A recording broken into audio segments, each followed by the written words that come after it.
और अदालत ने यही कहा कि सेक्शन 8 के तहत कब्जा दिलवाना, ऑर्डर को एग्जीक्यूट करना, फोर्सफुली जुबानी तौर पे ये कहना कि इसका कब्जा दे दे नहीं तो जबरदस्ती कर लिया जाएगा, ये बिल्कुल सेक्शन 8 जो है वो उसकी सरीहन खिलाफवर्जी हो रही थी। पुलिस यही कमिश्नर साहिबान जो है वो पहले भी साइलिन को सालों से जलीलो ख्वार करते हैं, रिकॉर्ड इधर का उधर हो जाता है, कब्जे करवाए जाते हैं। ट्राइब्यूनल तो बने ही नहीं, जजेस का तकर्रर ही नहीं हुआ। Ownership of immovable property ordinance 2025। अस्सलाम वालेकुम नाजरीन, न्यूज अलर्ट के साथ मैं हूं असद शाह। नाजरीन, पंजाब प्रॉपर्टी एक्ट का जो कानून है वो chief justice high court miss Aliya Neelam की अदालत में समाअत हुई है और चीफ सेक्रेटरी पंजाब जो है वो अदालत के रूबरू पेश हुए हैं। अदालत ने जो है ये प्रॉपर्टी एक्ट जो कानून है इसको फिलहाल रोक दिया अमल दरामद करने से।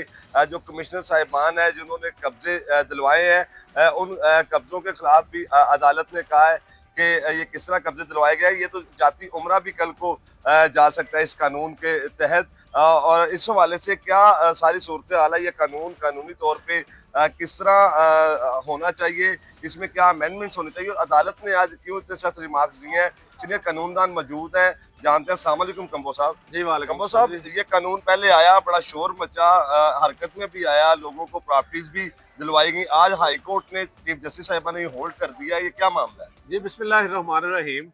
बेसिकली ये 2 महीने पहले जो है वो ऑर्डिनेंस की सूरत में जो है वो ये कानून नाफिज हुआ। इस कानून का नाम था Punjab protection of ownership of immovable property ordinance 2025। इस पहली बात तो ये ऑर्डिनेंस की सूरत में नाफिज किया गया और ये 3 महीने के बाद जो है वो के अंदर अंदर जो है वो इसको जो है प्रोविंशियल असम्बली से जो है वो पास करवाना था। जो शुनीद है कि शायद प्रोविंशियल असम्बली से इसको पास करवाने के लिए इसको पेश किया जा रहा है। बेसिकली ये ऑर्डिनेंस है क्या? बेसिकली पाकिस्तान में आपको पता है कि लोगों की बड़ी दरीना तौर पे ये ख्वाहिश है या मुतालबा है कि कब्जा माफिया लोगों की प्रॉपर्टियों पे कब्जा कर लेता है। जो किराएदार है वो प्रॉपर्टियों पे कब्जा नहीं छोड़ते, या जो विरासती तौर पे भी बहन भाइयों को प्रॉपर्टियां मिलती हैं, नाम उनकी होती हैं लेकिन कोई एक बहन भाई जो है कब्जा करके बैठा होता है, या लोगों के सोसाइटियों में प्लॉट होते हैं, सारे खर्चे या एक्सपेंडिचर जो है दिए होते हैं उनको कब्जे नहीं दिए जा रहे होते। तो इस चीज की जरूरत को महसूस करते हुए पंजाब गवर्नमेंट ने ये ऑर्डिनेंस की सूरत में कानून नाफिजुल अमल कर दिया। अच्छा, अब इस कानून को अगर देखा जाए ना, इस कानून की मंशा क्या है? इस कानून में 2 फोरम बनाए गए हैं।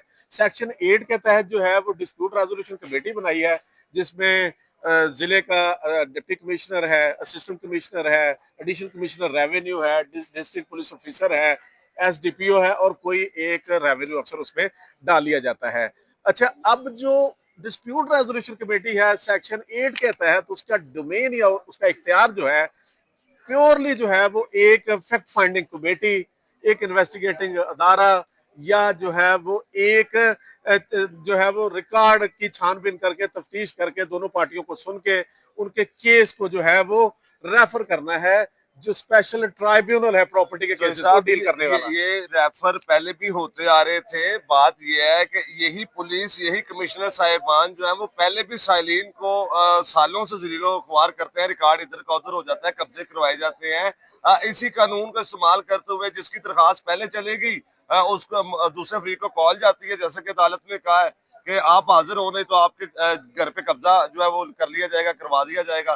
तो जो 62 लोग हैं वो कागजात जेली बना के तो वो कब्जे करते जाएंगे इस कानून के तहत। ये तो चीफ जस्टिस साहिबा ने आज कहा। देखिए मैं आपको एक बात जेली बताऊं, रजिस्ट्रियां तो बनती देखिए आई मैं हैं इधर। आपको एक बात बताऊं कि चीफ जस्टिस साहबा ने जिस तरफ इशारा किया ना सेक्शन 8 की तरफ, जी जो सेक्शन 8 के तहत बिल्कुल डिस्प्यूट रेजोल्यूशन कमेटी को इख्तियारात नहीं थे, जो कि स्पेशल ट्राइब्यूनल के इख्तियारात थे, वो डिस्प्यूट रेजोल्यूशन कमेटी जो है वो इस्तेमाल कर रही थी।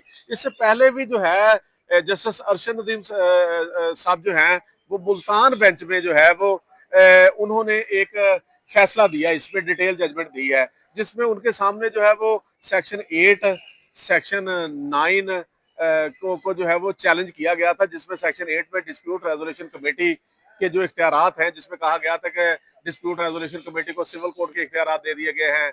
लेकिन सिविल कोर्ट के इख्तियारात सिर्फ इस हद तक ही हैं कि वो कोई रिकॉर्ड बुला सकती है या कोई रिकॉर्ड की जांच पड़ताल कर सकती है।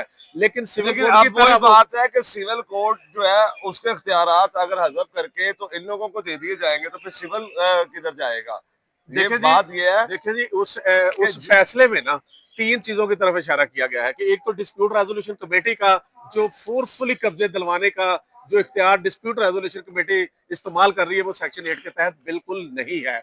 और अदालत ने जो है उसमें जो है वो यही कहा कि सेक्शन 8 के तहत कब्जा दिलवाना या ऑर्डर को एग्जीक्यूट करना या किसी को फोर्सफुली जुबानी तौर पे ये कहना कि इसका कब्जा दे दे नहीं तो जबरदस्ती कर लिया जाएगा, ये बिल्कुल सेक्शन 8 जो है वो उसकी सरीहन खिलाफवर्जी हो रही थी। और इस तरह सेक्शन 9 के तहत जो प्रिवेंटिव मेजर के तौर पे जो है वो डिस्प्यूट रेजोल्यूशन कमेटी को इख्तियार दिया गया था, वो किसी भी प्रॉपर्टी की बाबत जो है प्रिवेंटिव मेजर करे, किसी का पोजेशन जो है वो ले या उसको सील करे, ये भी एक आर्जी नोयत का इख्तियार देखिए था। चीफ जस्टिस साहिबा का ये जो रिमार्क्स है ना कि कुछ केसेस ऐसे थे जो सिविल कोर्ट में पड़े हुए थे फ्री कैन के, लेकिन कमेटी ने क्या किया कि सिविल कोर्ट को अलग किया और उसका खुद फैसला करके खुद किसी के प्रॉपर्टी का कब्जा दिलवा दिया। देखिए जी, इस एक्ट में ये जो सवाल है ना, सेक्शन 3 में ओवर राइडिंग इफेक्ट की बात की है कि सब जो कवानीन प्रॉपर्टी से मुतल्लिक है उन सबसे ये सुपीरियर है।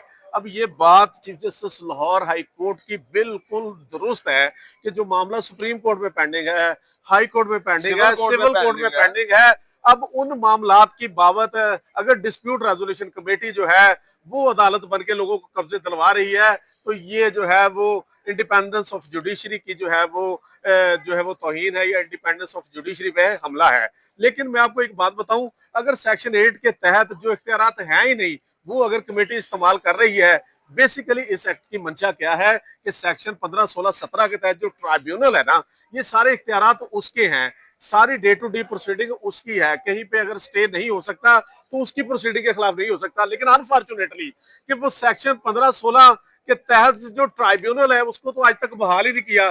जो इस एक्ट की मंशा है, जो कि एक अदालत है, को जो कि एक अदालत है और अदालत के जरिए प्रोसीडिंग होगी, वो सारे इख्तियार डिस्प्यूट रेजोल्यूशन कमेटी लेके खुद ही फैसले कर रही है। और कहा जा रहा है कि जी इस डीसी ने इतने कब्जे दिलवा दिए, इस डीसी ने ऐसे इतने कब्जे दिलवा दिए। अदालत के ये आज रिमार्क से कि बंदा अगर हाई कोर्ट में पेश हुआ हो अपनी प्रॉपर्टी के डिस्प्यूट केस में और पीछे से उसके घर का कब्जा दिलवा दिया जाए, तो ये तो काम इदारे पहले भी करते हैं। तो अगर अदालतों में पेश हुए लोगों के भी पीछे से कब्जे दिलवा दिए जाएंगे तो फिर अदालतों का एहतराम देखिए कानून कहता है कि जस्टिस हरीड जस्टिस वरीड, इतना भी स्पीडीली नहीं चीजें होनी चाहिए कि आप जल्दबाजी में जो है वो बहुत सारे लोगों के फंडामेंटल राइट जो है वायलेट कर दें।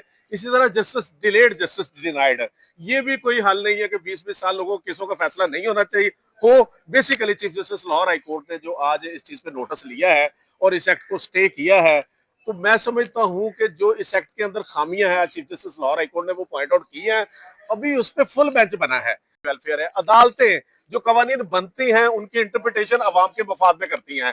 तो अब ये कानून जो है, ये कानून पे फुल बेंच बनेगा और फुल बेंच बनने के बाद जो जो इस केस में इस कानून में लूप होल्स हैं, अगर सेक्शन 8 के तहत डिस्प्यूट रेजोल्यूशन कमेटी अपने इख्तियार से तजावुज करती है, उसका भी अब जो है वो अदालत हल निकालेगी। अगर सेक्शन 9 के तहत प्रिवेंटिव मेजर में जाकर डिस्प्यूट रेजोल्यूशन कमेटी जो है वो जो लोगों से कब्जे ले रही है उसकी बाबत भी आएगा। और इस तरह जो अदालतों में मामला पेंडिंग हैं, अदालतों में मामला पेंडिंग हैं, तो उन मामलात का एहतराम और अदालतों में जो पेंडेंसी है उसको जो है वो आप उसको उसी पे छोड़ के, उस जगह छोड़ के और आप जो कोई और फैसला दे दे, तो ये तो कंट्राडिक्टरी व्यू आ जाएगा, क्योंकि एक अदालत है, आइन के तहत बनी हुई है, वो सुपीरियर है। तो लिहाजा ये जो सारी चीजें हैं बेसिकली ये कानून बनाए जाते हैं अवाम की भलाई के लिए। जहां पे कानून में खामियां हैं अब फुल बेंच जो है इसको पॉइंट आउट करेगा। और मैं समझता हूं कि ये कानून जो है लोगों के जो प्रॉपर्टी पे कब्जे होते हैं, सिर्फ इसकी मंशा ये होनी चाहिए कि जो गैर कानूनी काबज हैं उनसे कब्जे जो है वो असल हकदारों को दिलाए जाए। इसमें जो जो खामियां हैं वो बिल्कुल ठीक होनी चाहिए।